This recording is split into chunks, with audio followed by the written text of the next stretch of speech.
नमस्कार मित्रों, फरी वखत ज्ञानोत्सव चेनलनी अंदर तमारुं हार्दिक स्वागत है। आजना विडियोनी अंदर आपणे धोरण 8 विषय हिंदी एनी अंदर प्रथम सत्र में एकम नंबर 2 ईदगाह एना अभ्यासनुं संपूर्ण सोल्यूशन जोवाना छीए। आ सोल्यूशन छे मित्रों ए तमने परीक्षानी अंदर खूब ज उपयोगी थशे।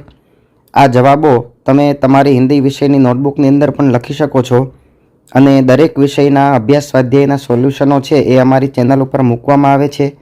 तो चेनल ने जरूर सब्सक्राइब करी लेजो अने बाजुमां रहेलुं बेल आइकन पण दबावी देजो, जेथी अमारा आवनारा तमाम विडियो छे तमारा सुधी पहोंची शके। तो चालो मित्रों आजनो विडियो चालू करिए। प्रश्न नंबर 1 छे, प्रश्नों के उत्तर दीजिए।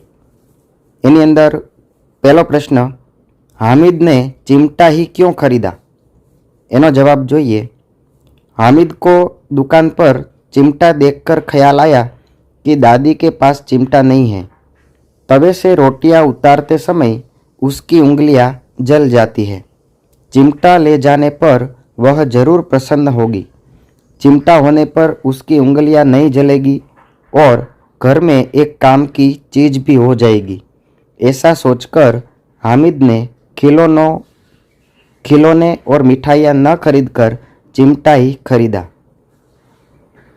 बीजो प्रश्न है, चिमटा खरीदने के लिए हामिद कौन से कारण बताता है?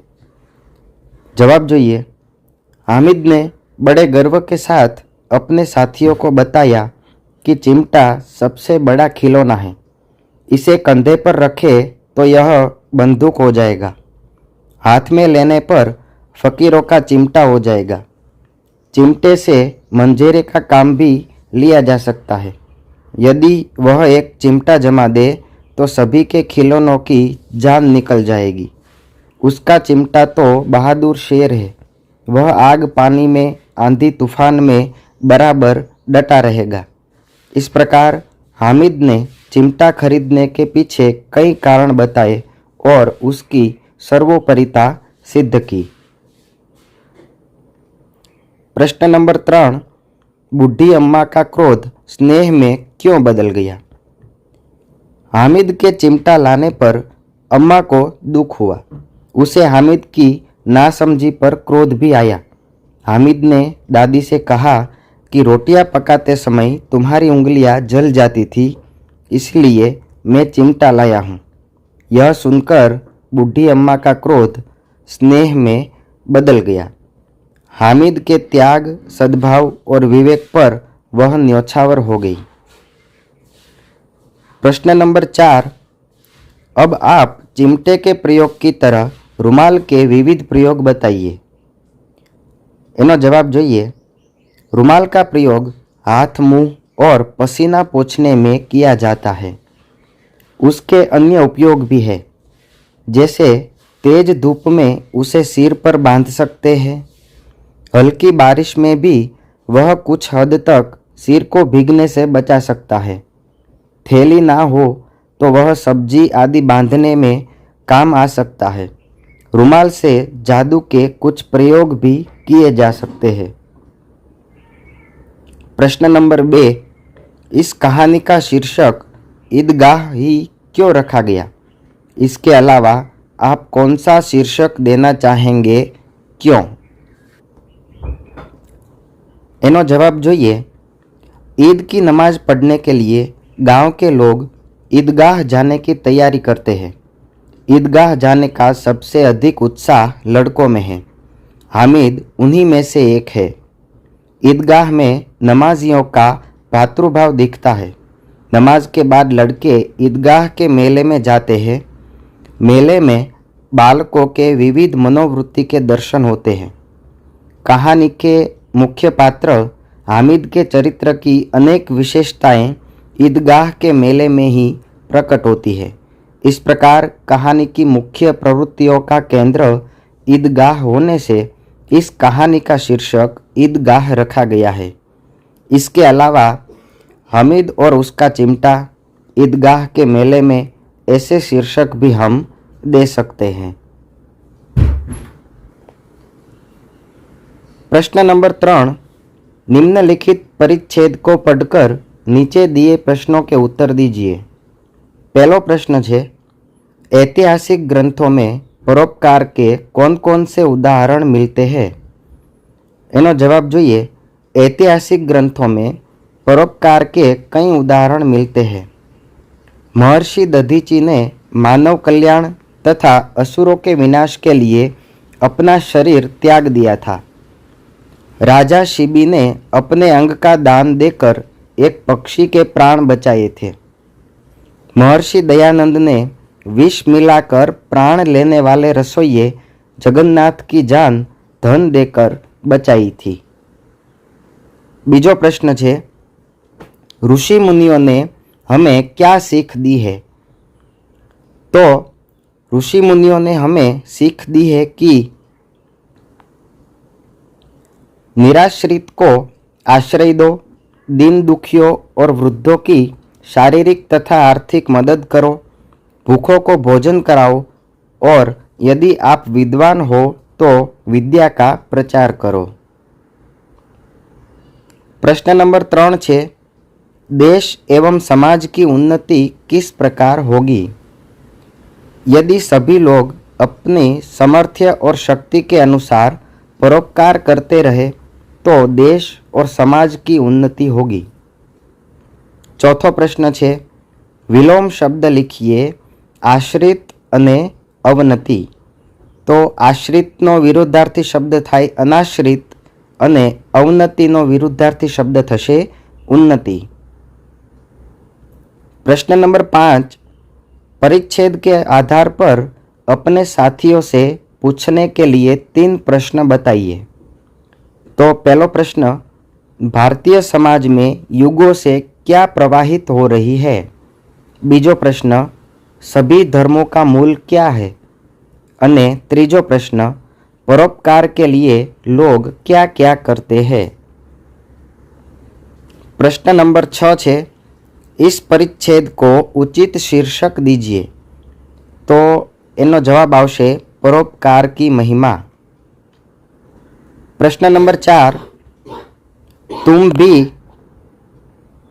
हामिद की तरह किसी ना किसी मेले में गए होंगे, वहाँ तुमने क्या क्या खरीदा और क्यों? एनो जवाब જોઈએ। तो मैं भी हमारे गांव के पास में रहे भोलेनाथ के मंदिर में नाग पंचमी के दिन मेला लगता है, वहाँ गया था। इस मेले में मैंने अपने घर के लोगों की ज़रूरत की चीज़ें खरीदी थी। मेरी माँ के बर्तन मांजने के लिए बैठने के लिए एक पाटली खरीदी थी। मेरे दादाजी का कंबल टूट गया था, इसीलिए मैंने दादाजी के लिए एक कंबल खरीदा और मेरी छोटी बहन के लिए मैंने गुड़िया खरीदी थी।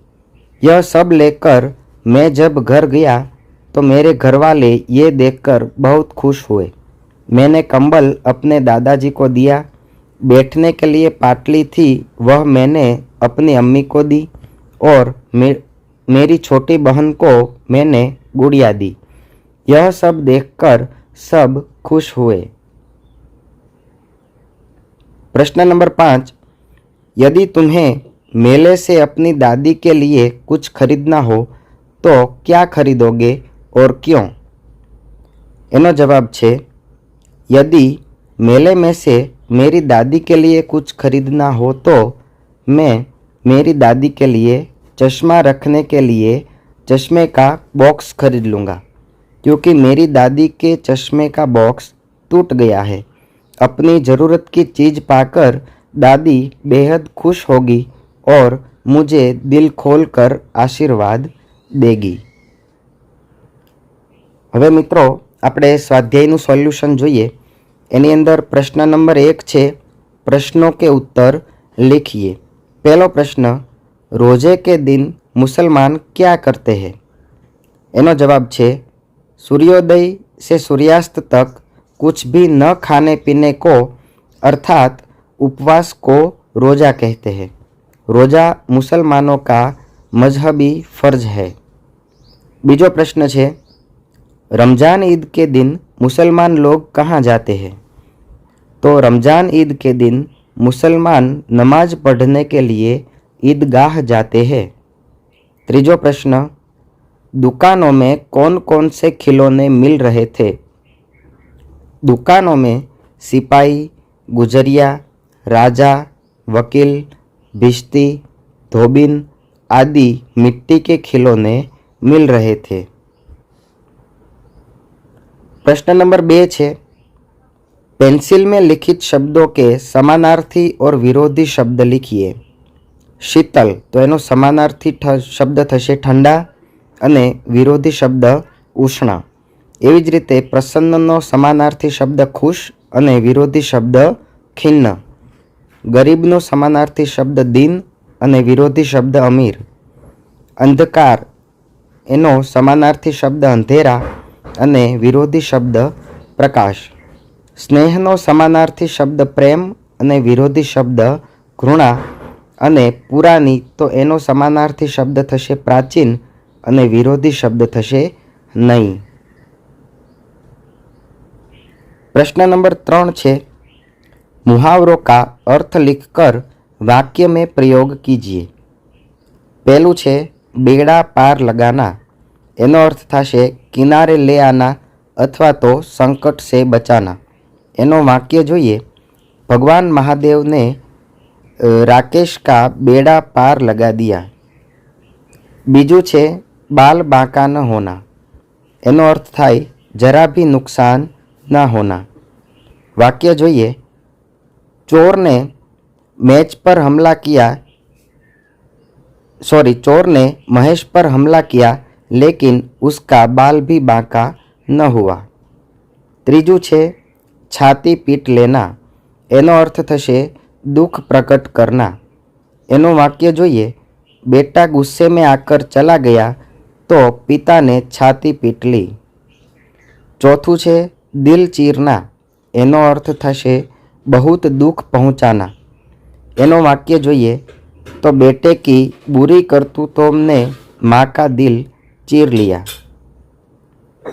प्रश्न नंबर 4 है, रूपरेखा के आधार पर कहानी पूर्ण कीजिए।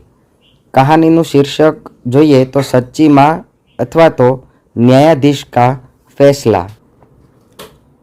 किसी नगर में 2 स्त्रियां पास पड़ोस में रहती थी। उनसे एक स्त्री बड़ी चालाक और झगड़ालू थी। उसे कोई संतान नहीं थी। दूसरी स्त्री बड़ी सरल और मिलनसार स्वभाव की थी। उसको एक बेटा था। एक बार संतान वाली स्त्री अपने बच्चे को घर में अकेला छोड़कर बाहर गई हुई थी। मौका पाकर निसंतान वाली स्त्री बच्चे को पालने से उठा लिया और फिर फौरन बाहर चली गई। बच्चे के गुम हो जाने पर बच्चे की माँ बहुत दुखी हो गई। उसने किसी तरह अपनी चोर पड़ोसन का पता लगाया और उसके पास जाकर अपना बच्चा मांगा। तब उसने कहा, यह मेरा बेटा है, मैं नहीं दूंगी, जो चाहे कर लो। दोनों में खूब झगड़ा हुआ। तब लोगों ने उन्हें न्यायालय में जाकर झगड़े का निपटारा करने की सलाह दी। आखिर दोनों स्त्रियां न्यायाधीश के पास पहुंची। बच्चे पर दोनों का एक समान दावा देखकर न्यायाधीश ने अपने कर्मचारी को आदेश दिया, इस बच्चे के 2 बराबर टुकड़े करो और दोनों स्त्रियों में बांट दो।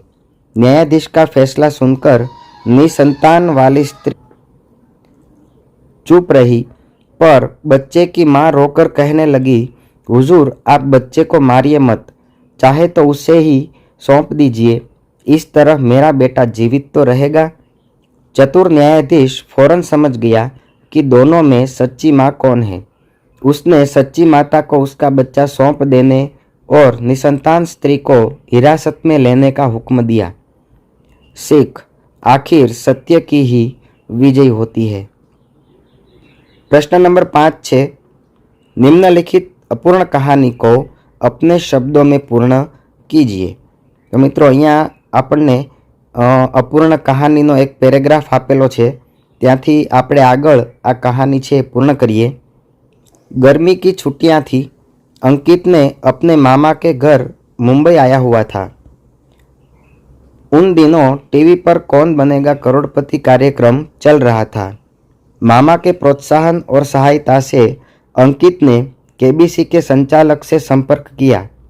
भाग्य ने भी उसका साथ दिया और एक दिन उसे कार्यक्रम की हॉट सीट पर बैठने का मौका मिल गया।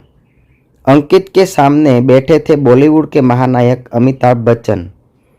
अंकित के परिचय के बाद शुरू हुई प्रश्नमालाएं। अंकित खुश भी था और घबरा भी रहा था, लेकिन वह स्वस्थ रहा। अंकित ने उनके प्रश्नों के सही उत्तर दिए।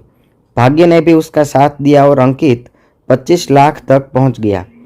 अगले प्रश्न का उत्तर न सूझने पर अंकित ने गेम क्विट करने का निर्णय लिया। अमिताभ बच्चन के हाथों 25 लाख का चेक पाकर उसकी खुशी का ठिकाना न रहा। अब अंकित की मां को ढेर सारे स्वेटर बनाने और अंकित की पढ़ाई का खर्च निकालने की चिंता नहीं करनी पड़ेगी। तो मित्रों, અહીંયા ધોરણ 8 એમાં વિષય હિન્દી એકમ નંબર 2 અભ્યાસ સ્વાધ્યાયનું સંપૂર્ણ સોલ્યુશન પૂર્ણ થાય છે। ફરી મળીશું મિત્રો એક નવા વિડીયો સાથે। ત્યાં સુધી રજા આપશો। જય હિન્દ, જય ભારત।